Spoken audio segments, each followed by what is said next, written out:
안녕하세요. 수달쌤입니다. 자, 오늘 제가 여러분과 함께 살펴볼 내용은 2021학년도 서울교육대학교 과학영재교육원 신입생 모집 요강입니다. 서울교대 영재교육원 설명회를 대신한 내용이라고 볼 수 있을 거고요. 그 다음에 모집 요강을 살펴보면서 지난해와 어떤 점이 달라졌는지, 그 다음에 어떻게 하면 좀 효과적으로 대비할 수 있는지 이런 내용들을 같이 한번 살펴볼 예정입니다. 그럼 지금부터 같이 한번 살펴보시도록 할게요. 자, 여기 보시면 초등 융합과정과 그 다음에 중등 융합과정으로 나누어서 학생들을 선발하고 있습니다. 초등학교 3, 4, 5학년 학생들은 초등 융합과정, 그 다음에 초등학교 6학년 학생들은 중등 융합과정으로 선발하게 되죠. 서울 지역의 학생들이고요. 이렇게 추천을 받아야 지원할 수 있다는 내용 확인할 수 있습니다. 작년이랑 크게 달라진 점은 없어요. 제출 서류라든지 원서 접수가 언제 진행되는지 이런 내용들 확인하시면 될 것 같고요. 또 이제 우편으로 서류를 제출해야 되는 경우가 있죠. 사회통합 대상자 증빙 서류는 이제 우편 제출해야 되는데 만약에 해당되시는 경우에 우편 제출하시는 주소 확인하시고 제출 서류 보면은 필수적으로 제출해야 되는 서류들이 있어요. 지원서랑 개인정보 동의서, 그 다음에 자기소개서 및 보호자 의견서 이런 거 있거든요. 요거는 이따 뒤에 가서 어떤 양식인지 제가 보여드리도록 하겠습니다. 자, 어떤 식으로 선발이 진행되느냐 전형 과정을 조금 더 자세히 살펴보면 1차 전형에서 서류 및 온라인 과제평가 전형이라고 되어 있어요. 올해부터 새롭게 온라인 과제 평가 전형이 시작되네요. 그죠? 작년까지는 그 창의적 문제결력 평가라고 해서 지필 평가를 진행했었죠. 서울교대 같은 경우는 그런 식으로 이제 지필 평가가 예전에 진행되었다가 또 한동안은 지필 평가가 없이 면접으로만 학생을 선발했었어요. 그리고 다시 창의적 문제결력 평가가 진행된 지 한 3년 정도 된 것 같은데 다시 또 선발 방식을 이렇게 바꾼다고 합니다. 어떤 식으로 진행되는지 보면 지원 분야별로 수학과학 정보 이렇게 나누어 가지고 수차례 온라인 교육을 실시한 다음에 학생이 제출한 과제물을 평가해서 이제 면접 대상자를 선발하려고 하는 것 같아요. 그래서 1차 전형으로 이제 수행해서 1차 전형을 통과했으나 최종 선발되지 않은 학생, 그러니까 면접에서 떨어진 학생이라고 볼 수 있겠죠. 그런 친구들은 계속 온라인 수강을 할 수 있도록 대신 이수하는 그 수료증은 발급되지 않지만 수업을 계속 들을 수 있는 자격은 유지해 주는 것 같아요. 이렇게 확인할 수 있을 거고요. 뭐 2차는 면접이니까요. 면접은 뭐 계속 해마다 진행됐었는데 올해는 이제 지필평가가 진행되지 않다 보니까 면접평가에서 지필평가를 대신할 어떤 그런 조금 더 학생들의 창의성이나 사고력을 직접 평가할 수 있는 그런 질문이나 아니면 시험 문제가 출제될 수도 있을 것 같아요. 근데 이거는 한 뭐라고 하죠? 반반 정도? 왜냐하면 그 지원한 학생들이 많고 2차 전형, 즉 면접에 응하는 학생들도 많기 때문에 한 학생에게 면접 시간을 이렇게 길게 줄 수가 없어요. 그러니까 학생을 조금 더 세심하게 자세하게 평가를 할 것이냐 아니면 시간 안에 면접을 진행할 것이냐 이런 선택인데 지금 선발하는 방법이 조금 바뀌었으니까 면접 평가도 이 두 가지 선택 중에 한 가지 선택해서 조금 바뀔 수도 있고 기존과 유사할 수도 있고요. 요거는 올해 전형이 진행되는 것을 확인해 보면 확실히 알 수 있을 것 같습니다. 전형료 많이 봤네요. 뭐 간단하게 보시면 될 것 같고요.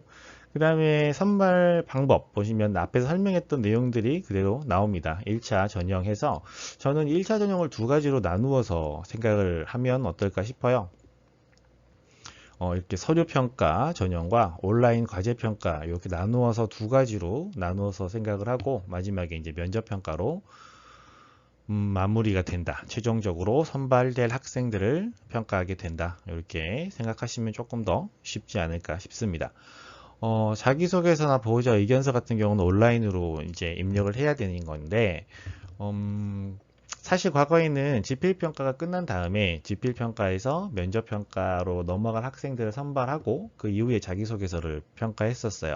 그러니까 어느 정도 면접으로 갈 만한, 그 다음에 합격할 가능성이 있는 친구들의 자기소개서만 보겠다라고 하는, 이렇게 걸러주는 그런 과정이 있었는데, 올해는 좀 긴 시간 동안 온라인 과제 평가가 진행되다 보니까 자기소개서의 평가가 먼저 진행이 될지, 아니면 이것도 이제 과제 평가 결과를 보고 이제 걸러서 진행이 될지, 아무래도 후자가 될 것 같거든요. 자기소개서 같은 경우는 면접에서도 중요한 자료로 활용되기 때문에 미리 잘 준비하셨다가 입력할 시기 놓치지 마시고 이렇게 입력하시면 좋을 것 같아요. 온라인 과제평가, 온라인 교육 참여 총실도와 과제 수행 과정, 결과 이런 것들을 평가한다고 합니다. 면접 진행된다고 하고요. 뭐 요거는 앞에서도 살펴봤으니까 이렇게 넘어가겠습니다. 합격자 발표, 그 다음에 합격자 등록, 교육비 뭐 이런 것들 확인하시면 되고, 유의사항은 천천히 읽어보시면 될 거예요.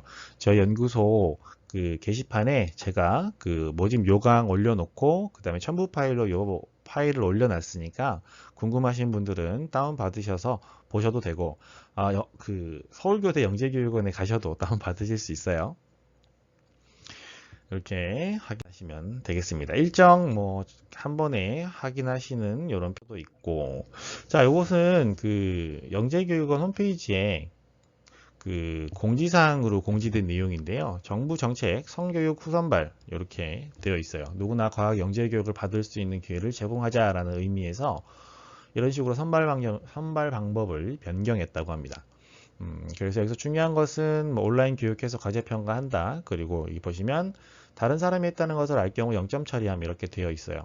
그 온라인 과제 평가의 어려운 점 중에 하나가 그 과제를 스스로 해결했는지 안 했는지 이런 것들을 확인하기가 어렵죠. 그래서 그런 부분에 있어서 좀 철저하게 확인을 하겠다라는 그런 의지를 보이는 것 같습니다. 그리고 1차 통과자, 그 다음에 온라인 경제교육에 참여할 수 있고, 멘토링, 그 온라인 교육에 참여하면 그 담당 선생님들께서 멘토링을 해주시는가 봐요. 그래서 자격을 주어주지만 수료증은 발급하지 않음. 뭐, 요렇게 학생들을 선발하고 있는 영재교육기관이 있죠. 고려대 같은 경우는 작년부터 이런 식으로 학생들을 선발하고 있었어요. 그래서, 저도 이제 같이 준비하는 학생들이 있었고, 지금도 하는 친구들도 있고, 이렇게 있는데, 보면은 이제 담당 선생님이 학생들이 어떤 과제를 올리면 그 과제에 대해서 어떤 피드백을 주시고 이렇게 진행을 하는 것들을 볼 수 있는데 그런 방법과 좀 유사하지 않을까 생각해 봅니다. 선발 일정들 앞에서 얘기했던 내용들이니까 간단하게 보고 넘어갈게요.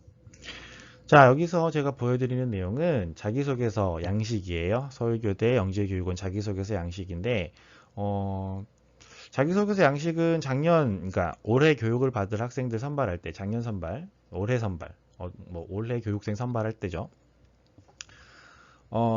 자기소개서 양식이 이렇게 바뀐 지 또 얼마 안 됐어요. 그래서 올해도 그냥 이 양식이 그대로 사용되지 않을까 저는 개인적으로 생각합니다. 어떤 질문들이 있는지 100자 제한이라고 하니까 내용을 길게 작성할 수는 없습니다.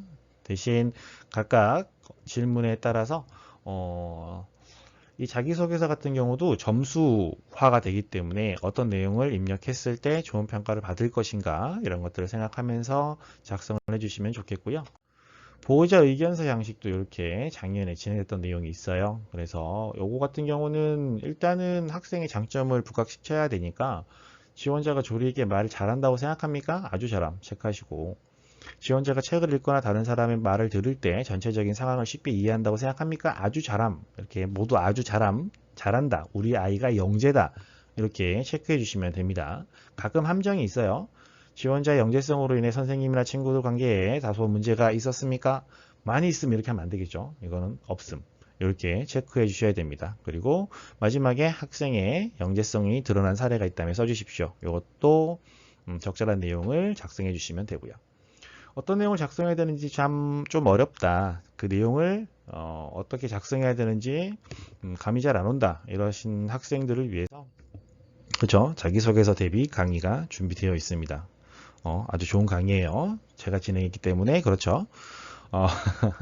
자기소개서 강의를 수강하시면 자기소개서 강의를 듣고 그 자기소개서를 작성해서 저한테 보내주시면 첨삭을 무료로 해드려요. 잘 됐는지, 좀 방향이 잘못되었는지 이런 내용이 들어가면 더 좋겠다. 이런 식으로 조금 제가 첨삭을 해드리니까 확인 받으시면 조금 더 쉽게 작성하실 수 있을 거고요. 자, 새로 진행되는 온라인 과제평가 대비해서 이렇게 준비하는 과정을 한번 생각을 해봤어요. 그러니까 지금부터 온라인 과제평가 할 때까지 그냥 마냥 놀고 있을 순 없잖아요. 그죠? 그 다음에 과제평가하는 중간중간에도 학생들에게 필요한 내용이 있을 거예요. 그래서 수학심화 과정을 준비하는 친구들, 과학심화를 준비하는 친구들, 정보심화를 준비하는 친구들에게 각각 강의를 이렇게 추천을 드립니다. 지원 분야별로 기본적인 지식은 있어야 어떤 과제를 수행할 수 있을 거잖아요. 그래서 수학 지원한 친구들은 수학에 관한 내용, 과학에 관한 내용, 정보에 관련된 내용들을 이렇게 일단 기본적으로 좀 공부를 하고요. 그 다음에 어떤 주제를 가지고 탐구를 한 다음에 알아본 다음에 혹은 실험을 한 다음에 아니면은 자료를 찾아본 다음에 어떤 산출물을 만들어야 되는 그런 과정이기 때문에 1년의 탐구 과정이라고 볼 수 있어요. 그래서 제가 진행했던 자유탐구 특강을 이렇게 같이 보는 것이 좋겠다.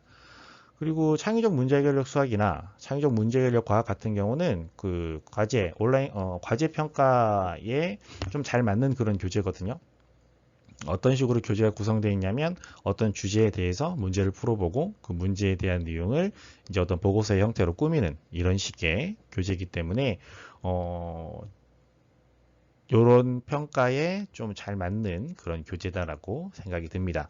같이 한번 보시면 좋으니까 이렇게 추천드릴게요. 자, 제가 진행하는 입시 컨설팅 프로그램이 있어요. 지금 요 내용을 보시고 이제 문의를 주시면 제가 신청 가능한지 안 가능한지 알려드리도록 하겠습니다. 일단 서울교대를 지원하는 학생들을 대상으로 입시 컨설팅을 진행을 하는데요. 그 온라인 과제평가 같은 경우는 올해 처음 진행되는 거다 보니까 좀 어려울 수 있어요. 그 다음에 어떤 과제들이 잘 수행이 됐는지 안 됐는지 제가 직접 학생들의 과제를 해결해 주기보다는 잘 해결할 수 있도록 도움을 주는 그런 역할을 할 거고요. 자기소개서나 보호자 이겨서 이런 것들 제가 봐드릴 거고 심층 면접 대비 강의가 이제 또 진행될 건데 이런 것들도 제가 지원을 해드리는 것으로 해서 입시 컨설팅 프로그램을 지금 준비해서 진행하고 있습니다. 이렇게 서울교대 과학영재교육원 모집 요강을 살펴보았고요. 그거에 따라서 어떻게 준비하면 좋은지 제가 준비한 내용들을 한번 이렇게 안내해 드려 보았습니다. 설명회처럼 이렇게 진행해 봤는데요. 도움이 되셨으면 좋겠고요. 준비하시는 동안에 궁금하신 내용이라든지 문의사항 이런 거 있으면 수달쌤에게 문의 주시면 제가 친절히 답변 드릴게요.